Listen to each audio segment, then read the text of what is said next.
হরে কৃষ্ণ মাতাজি।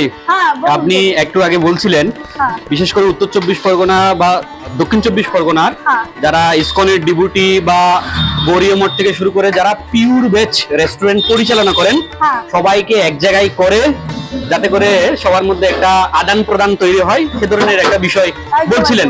এই বিষয়ে যদি একটু খোলামেলা করে আপনি বলতেন, আপনি কি চাইছেন? আমি চাইছি যে আমাদের যে ভক্তদের যে একটা স্ট্রং কানেকশন তৈরি হোক। আচ্ছা, যে উত্তর 24 পরগনা বা দক্ষিণ 24 পরগনার যত পিওর ভেজ রেস্টুরেন্ট গুলো আছে ভক্তদের একটা মিট করা হোক, মিট আপের ব্যবস্থা করা হোক। আমি সেটা দায়িত্বটা প্রভুকে দিলাম যে প্রভু যেন একটু এই ব্যবস্থাটা করে। আচ্ছা, এই দায়িত্বটা আপনি আমাকে দিচ্ছেন। একদম একদম একদম। আচ্ছা, আপনি চাইছেন প্রত্যেকটা ভক্তের মধ্যে একটা সুসম্পর্ক তৈরি হোক এবং কার দোকান কোথায়, কোন দোকানের মালিক কে, একটা পরিচিতি হয়ে যাক, তাই তো?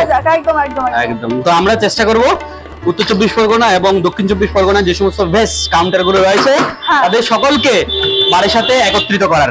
হরে কৃষ্ণ।